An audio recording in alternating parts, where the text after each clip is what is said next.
其实这已经是 HT 出的第3款前行美队了，最早是在美队2上映那年开定的 MMS 242、MMS 243前行美队单人和套装版，后来还有一款上海旗舰店开业限定版。这款全新的 2.0 版本配备了可动眼和最新的磁吸地台，所以虽然大家都管它叫前行 2.0， 但论辈分其实是第3款。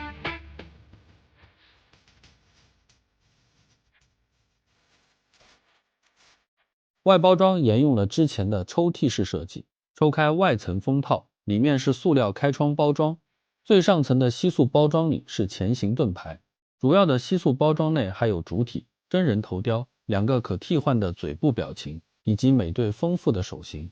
地台则在主体下方，包装背面还有一张用玩具实拍的海报。有一个问题，从不知何时起HT 就把盾牌换成了塑料的。那么塑料盾牌有一个非常好的特点，就是轻，而且颜料的附着力比较强。如果说是合金盾牌的话，很容易在一段时间之后产生掉漆的情况。这是块超轻的盾牌，背面呢改进了连接器的方式没有再将手带做成一体的造型，而是做成了分体式的。大家也别太执着于合金，早期美队的合金盾牌特别重，加上反人类的卡扣设计，安装起来非常费劲。是老样子，我们先抽出主体。这一次的潜行 2.0 它又再次用回了布衣，曾经有一代是胶衣那么布衣呢有它天然的优势，它可以更薄，但是缺点就是褶皱呢应该是没有办法消除的，褶皱问题是会一直存在的。那么配在主体上的呢是一个面无表情的头盔头。这次前行 2.0 的服装材质又用回了布衣，布衣有天然的优势，可以做得更薄，但缺点就是关节活动之后容易起褶皱，看上去邋里邋遢。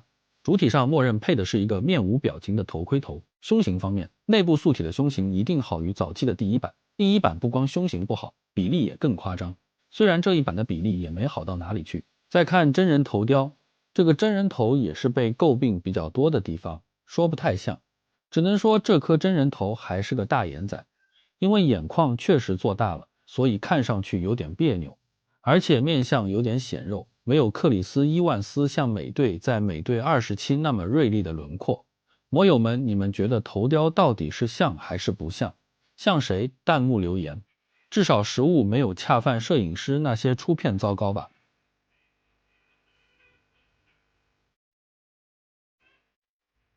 它是可动眼头的话，那么应该是这样来进行可动眼的调节的。它还是很明显的，就是后盖的位置上有一条分割线，可以接受。再来看其他配件，这次的盾牌连接方式很有意思，内部卡扣全都做成了可拆卸件，配件还包括手型、替换嘴型以及一个新规的空头盔。众所周知 ，HT 的磁吸地台是怎么被倒逼出来的？除了磁吸之外，它还提供了一个夹腰支架，夹腰支架可以插在地台后部的孔位里，形成一个很好的固定。地台上印着神盾局的标志，还用上了比较用心的名牌浮雕设计，不再是一块小塑料片加印刷体了。死力还不错，这个双脚一放上去之后，地台就自然的被吸了起来，可以。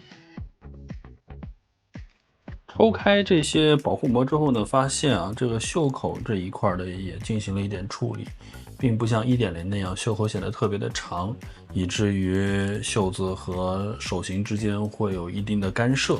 那么它把袖子做短之后呢，这样的干涉情况也变得好转了。那缺点呢，就是说露出来一小节胳膊，如果做一些特定动作的话，还有可能会把球形关节露出来。背部呢，并没有明确的配件是可以让盾牌挂在背上的。那么这样一来，就理解为什么这里会做出2个磁吸件了。那么这个磁吸线其实基本上就是可以认定是帮助固定盾牌的。按理说它给了2个磁吸件嘛，那么应该是有2个固定点才对咯。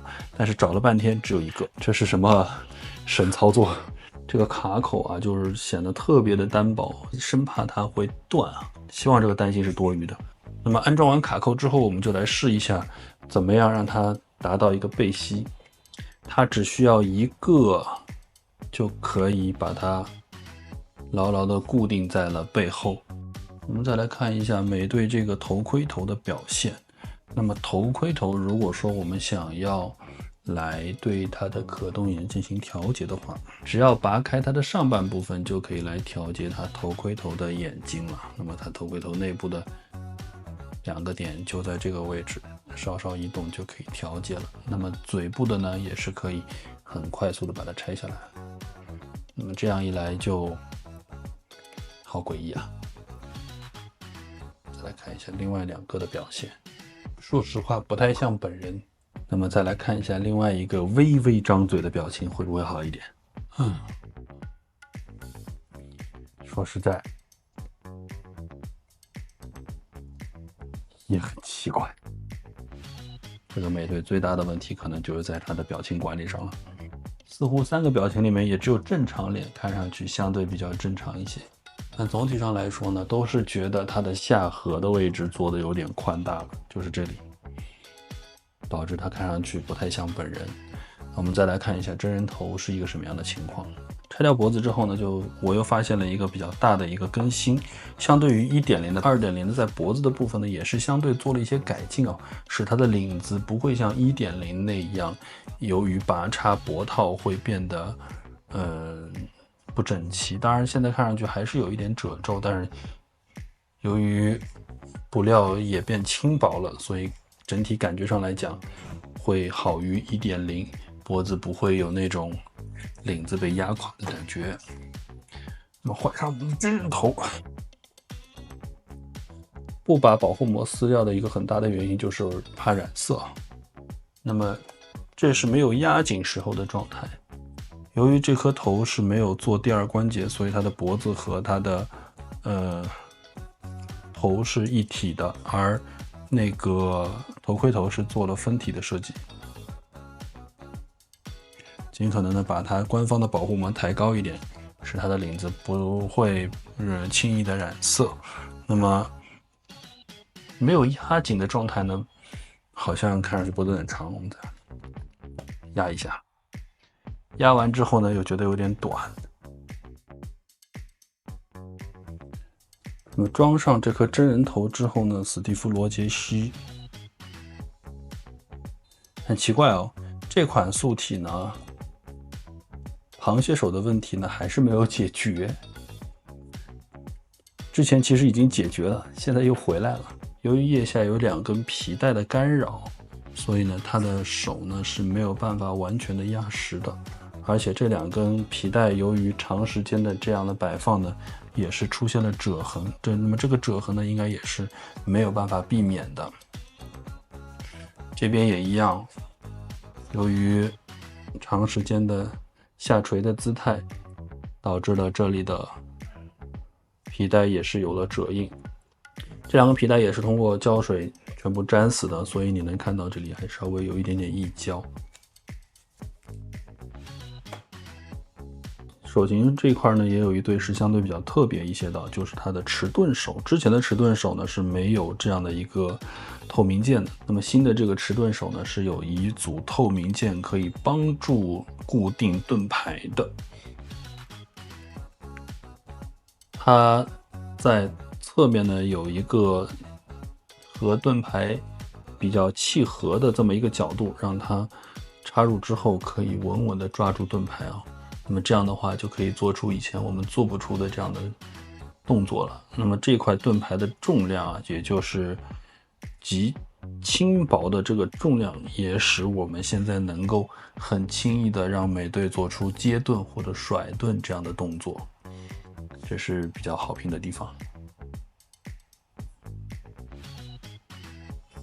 那么盾牌上手这一次也非常简单啊，只要把这个盾牌的这一个点位先卡到这个卡槽里面去。那么现在经过反复的拔插之后呢，它的插头的部分目前看起来还是比较稳定的，反复拔插问题也不大。说明他们在这些小细节上也是下了功夫的，要不然的话，这个配件的损耗度应该是会比较高的。